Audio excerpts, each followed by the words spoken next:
warahmatullahi wabarakatuh. Selamat pagi sahabat Bawaslu, bertemu lagi dengan saya Anissa dalam program Optimis, obrolan pemilu tiap Kamis. Pengelola informasi publik atau lebih dikenal dengan PPID menjadi salah satu hal yang penting yang wajib dikelola oleh setiap instansi sesuai dengan Undang-Undang Keterbukaan Informasi Publik nomor 14 tahun 2008. Karena PPD ini menjadi salah satu bentuk tanggung jawab lembaga kepada masyarakat untuk menyediakan informasi. Dan baru-baru ini, alhamdulillah Bawaslu Kabupaten Banjarnegara mendapatkan penilaian dari KIP Provinsi sebagai penyedia layanan PPID terbaik nomor 5. Alhamdulillah. Dan pagi hari ini sudah hadir bersama saya Bapak Sugiyatno selaku penanggung jawab PPID di Bawaslu Kabupaten Banjarnegara. Selamat pagi Pak Sugi. Selamat pagi Mbak Nisa. Alhamdulillah. Sehat Pak? Alhamdulillah. Alhamdulillah. Sebelumnya saya ucapkan selamat dulu nih Pak atas pencapaian Bawaslu Kabupaten Banjarnegara peringkat nomor 5 ya Pak, Provinsi Jawa Tengah. Alhamdulillah. Jadi gimana Pak? Apa yang menjadi kunci dari Bawaslu Kabupaten Banjarnegara sehingga bisa mencapai peringkat 5 terbaik di Provinsi Jawa Tengah Pak? PPID di Banjarnegara itu sebenarnya kan baru di launching pada bulan Januari kemarin Pak, ya. Iya. Karena kita juga sebagai lembaga baru, kuncinya sebenarnya pertama adalah kerjasama antar divisi. Karena apa yang kita berikan kepada masyarakat melalui PPID itu adalah hasil kerja-kerja divisi. Karena di Banjarnegara, Bawaslu Banjarnegara itu ada 5 divisi ya. Satu divisi SDM dan organisasi, yang kedua divisi pengawasan, ketiga divisi hukum, humas dan data informasi. Ya, ini yang menjadi tanggung jawab saya sebagai penyedia informasi di humas dan data informasi ya Mbak ya. Terus yang ketiga ada penindakan penanganan pelanggaran. Yang kelima sengketa, ya, penyelesaian sengketa. Dari kelima divisi ini kita harus ada kerjasama yang baik, karena tidak akan muncul informasi yang bisa kita sampaikan kepada publik kalau masing-masing divisi tidak bisa kerjasama. Gitu. Terus yang kedua, bahwa informasi publik itu agar itu bisa tersampaikan kepada masyarakat, kita buatkan di dalam sebuah web ya sebenarnya. Kita di Banjarnegara sudah punya web utamanya itu adalah banjarnegara.bawaslu.go.id, dan PPID sendiri yang sudah dilingkan dengan web utama di web ppid.banjarnegara.bawaslu.go.id. Dan dari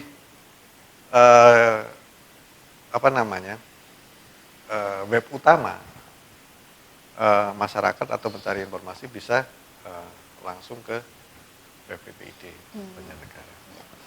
Kemudian nih Pak, ini kan kita peringkat 5 nih Pak, berarti masih ada 4 di atasnya nih Pak. Betul. Lalu apa sih Pak yang menjadi evaluasi atau perbaikan dari PPID kita supaya ke depan tuh bisa menjadi lebih baik Pak? Kembali bahwa kita masih baru ya, Iya. Nah, banyak yang harus kita evaluasi. Dengan pencapaian yang seperti ini sebenarnya sudah sangat bagus ya, bahwa Banjarnegara selaku sebuah lembaga yang tetap belum satker tapi Mbak ya, tetap dalam 1 tahun, dan kita sudah meluncing PPID selama 6 bulan, sudah dianggap istilahnya informatif ya, karena nilainya kita cukup lumayan bagus di angka 91. Banyak sebenarnya yang harus dievaluasi, termasuk mungkin kayak kita memberikan informasi kepada masyarakat sebenarnya PPID itu kan ada 4 ya, ada 4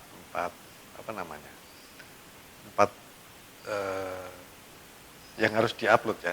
Satu itu adalah yang masuk dalam kriteria serta-merta itu, informasi serta-merta. Yang kedua setiap saat. Yang ketiga berkala. Yang kelima adalah yang dikecualikan. Dari 4 informasi ini kita kan harus memilah-milah. Nah, ini yang mungkin dalam waktu 6 bulan ini kan mungkin belum terkumpul semua informasi yang kita punya. Kita masih terus memperbaiki itu, kita masih terus melengkapi itu semua. Oh, ya, Pak. Lalu lanjut nih Pak, kita lebih ke teknis Pak, teknis dari PPD. Bagaimana tata cara dalam mengajukan keberatan Pak oleh pemohon di PPID? Ya, saya ulangi lagi dari yang kemarin pernah saya sampaikan bahwa sebenarnya kalau PPID itu untuk pemerintah informasi kan dibagi 2 sebenarnya. Informasi yang umum dan informasi yang saya sebutkan khusus lah ya, bahwa waktunya berbeda-beda. Waktunya berbeda-beda. Ketika ada orang mengajukan sebuah informasi kepada Bawaslu mengenai informasi yang wajib didapat oleh masyarakat atau pemohon informasi, kalau secara umum, yang informasi umum bahwa ada orang mengajukan permohonan informasi, Bawaslu harus memberikan jawaban atas permohonan itu ya. Untuk yang informasi yang umum, maksudnya umum ini adalah informasi-informasi tentang pemilu dan pemilihan kepala daerah yang umum ya. Umum dalam artian umpamanya sekarang kita nggak pilkada ini ya. Sekarang kita nggak pilkada, tapi kan kita tetap menyimpan informasi-informasi pilkada yang lalu. Nah, ini yang saya katakan umum. Dan yang saya katakan khusus itu ketika informasi-informasi pilkada yang sedang berlangsung. Itu dibedakan baik oleh di Perbawaslu sendiri maupun di peraturan Komisi Informasi. Bahwa ketika orang mengajukan permohonan informasi PPID itu wajib menjawab apakah itu ditolak atau diterima permohonan itu dalam waktu 10 hari.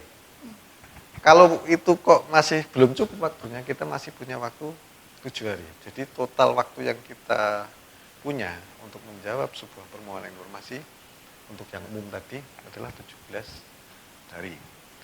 Terus untuk yang khusus tadi tentang informasi pemilihan yang sedang berlangsung, pemilu maupun pilkada yang sedang berlangsung, itu adalah 3 hari plus 2 hari. Seandainya 3 hari ini belum bisa kita berikan jawaban, kita masih punya waktu tambahan 2 hari kita memberikan jawaban kepada pemohon informasi apakah itu ditolak atau diterima. Ya. Nah, dari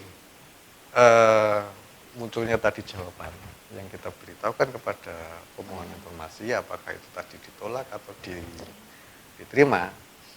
Nah, pemohon informasi mempunyai waktu 30 hari untuk mengajukan keberatan. Keberatannya kepada atasan PPID ya, bukan ke KIP, tapi ke PPID, keberatan. Dasarnya apa keberatannya? Yang pertama, itu masalah informasi yang ditolak tadi. Alasan-alasan pengecualiannya tadi. Kok dikecualikan, kenapa mereka keberatan bisa mengajukan keberatan kepada PPID ya, atasan PPID. Yang kedua, adanya informasi yang berkala itu tidak disediakan di PPID atau mungkin belum diupload ya. Terus yang ketiga itu mengenai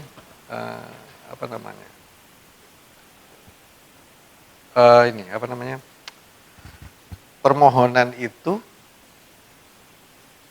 antara informasi yang diberikan kepada pemohon itu tidak sesuai. Saya meminta informasi ini kok yang dikasih ini umpamanya. Atau mungkin yang terakhir itu adalah waktunya yang melebihi waktu yang telah ditentukan tadi, 17 hari atau 5 hari tadi lah. Dari situ, sejak diterimanya pemberitahuan tadi, pemohon informasi mempunyai waktu 30 hari untuk mengajukan keberatan kepada PPID. Lah, dari ini tadi, dari berbagai macam alasan yang sudah ditentukan oleh peraturan Perbawaslu atau aturan tadi, mengenai untuk yang berkala tadi dan atau mungkin waktunya yang melebihi batas, itu masih bisa dimusyawarahkan sebenarnya. Kita masih di PPID diberikan kelonggaran ya untuk bermusyawarah dengan pemohon informasi. Tapi untuk yang lain, yang dua itu ya tanpa musyawarah, si PPID itu bisa langsung menjawab ditolaknya kenapa gitu kan. Tapi untuk yang dua tadi masih bisa dimusyawarahkan antara yang tadi yang informasi berkala yang tidak disediakan, terus waktunya yang melebihi batas waktu pemberiannya, itu masih bisa dimusyawarahkan. Gitu. Ya. Kemudian berbicara tentang pilkada nih Pak. Kabupaten Banjarnegara ini kan bukan menjadi salah satu kabupaten yang menyelenggarakan pilkada di tahun ini. Lalu apa yang menjadi kegiatan Bawaslu Kabupaten Banjarnegara nih Pak? Selain tadi tentunya untuk memperbaiki PPID ya Pak. Dan selain itu ngapain Pak? Sebenarnya ini banyak ditanyakan di luar sana Mbak. Sekarang nggak pilkada, Bawaslu ngapain aja gitu kan. Banyak seperti itu. Ya sebenarnya pekerjaan kita banyak kok sebenarnya. Yang pertama tadi mungkin yang sudah disebutkan tadi ya, kita punya tanggung jawab sebenarnya besar loh. Tanggung jawab kepada masyarakat, kepada publik untuk memberikan informasi seluas-luasnya apa yang pernah kita lakukan, itu kan tanggung jawab besar. Gitu. Itu satu. Yang kedua, dengan peningkatan atau mungkin penguatan wewenang Bawaslu, karena kita masih baru, kita kan masih perlu banyak belajar sebenarnya untuk menguatkan kapasitas kita sebagai anggota Bawaslu, termasuk kayak bagaimana beracara mengenai penyelesaian sengketa, bagaimana orang memimpin sebuah mediasi, itu kan perlu pengetahuan, tidak serta-merta orang datang langsung ke Bawaslu, mediasinya seperti ini loh, menyelesaikannya seperti ini. Karena aturannya sudah jelas, kita perlu pelajari SOP-nya seperti apa. Itu yang kedua ya, kita harus penguatan kapasitas sebagai anggota Bawaslu mengenai prosedur-prosedur kayak adjudikasi. Ibaratnya kan kita sudah semi peradilan ya, karena kita harus mengeluarkan putusan atas sebuah perkara kan, baik itu perkara administrasi mengenai pemilihan maupun sengketa antar proses pemilu ya, pemilihan itu kan menjadi kewenangan Bawaslu sekarang. Nah, di situ kan kita perlu penguatan kapasitas sebagai seorang anggota Bawaslu. Terus yang ketiga, kita punya kewajiban untuk memberikan sosialisasi kepada masyarakat tentang pemilihan umum, tentang pemilihan kepala daerah, aturannya sebagaimana, yang sekarang sekarang lagi in atau trending itu kan money politik ya. Nah, yang sebenarnya susah-susah gampang juga kita memberi pengetahuan kepada masyarakat itu kan. Bagaimana kita harus memompa atau memberikan pengetahuan kepada masyarakat bahwa money politik itu merugikan. Terus di tingkat asas ya mungkin dari peserta pemilu kan kita punya tanggung jawab besar gitu sebenarnya. Makanya untuk sosialisasi kan kita buat seperti ini kan pekerjaan gitu kan. Ini pekerjaan bawahnya, kita membuat sosialisasi seperti ini. Bahkan kalau kita tidak terdampak pandemi COVID-19, kita punya agenda yang cukup banyak sebenarnya. Kayak kita sudah menggandeng Destana ya, Hmm. desa tangguh bencana, itu kita sudah namanya kerjasama dengan BPBD untuk setiap bulan melakukan sosialisasi ke desa-desa ini. Kita punya acara untuk setiap bulannya juga melakukan on air di Radio Suara Banjarnegara. Sebenarnya tugas kita banyak. Walaupun kita sudah, akhirnya kan kita harus berpikir kembali. Berpikir kembali ketika ini tidak bisa dilakukan untuk sosialisasi yang lain, apa yang harus kita lakukan? Salah satunya adalah kita membuat sosialisasi melalui virtual seperti ini. Gitu. Melanjutkan nih Pak, dari tanggapan jawaban Pak Sugi tadi. Ini kan ada pandemi. Bagaimana cara Bawaslu Kabupaten Banjarnegara dalam melakukan sosialisasi produk hukum untuk masyarakat? Karena Pak Sugi ini kan divisi hukum. Betul. Nah, ketika ada pandemi ini, lalu alternatifnya apa nih Pak? Alternatifnya salah satunya yang paling mungkin itu adalah pembuatan mungkin sebuah ilustrasi pendek melalui YouTube ya.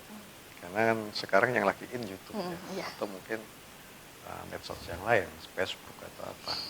Tapi lebih banyak ditonton sebenarnya YouTube ya. Makanya kita berpikir bagaimana agar aturan-aturan seperti apa, terus kewajiban masyarakat seperti apa ketika dia mempunyai keluhan terhadap pelaksanaan sebuah pemilu. Kita mempunyai gagasan untuk membuat mungkin ilustrasi-ilustrasi pendek di YouTube mengenai bagaimana prosedur mengajukan penyelesaian sengketa, terus bagaimana melaporkan sebuah kejadian dalam sebuah proses tahapan pemilu. Kita mau bikin itu, Mbak. Ya. Kemudian pertanyaan terakhir nih Pak, apa harapan dari Bapak untuk PPID di Bawaslu Kabupaten Banjarnegara? Ya harapannya nanti jadi nomor 1, Mbak. Oh, iya, Pak. Nomor 1, Iya, jelas benar. ya. Cuman ya kita berharap setidaknya kita bisa mempertahankan apa yang kita sudah capai dengan tetap menjalin komunikasi, menjalin kerjasama yang baik antar divisi, itu sangat perlu.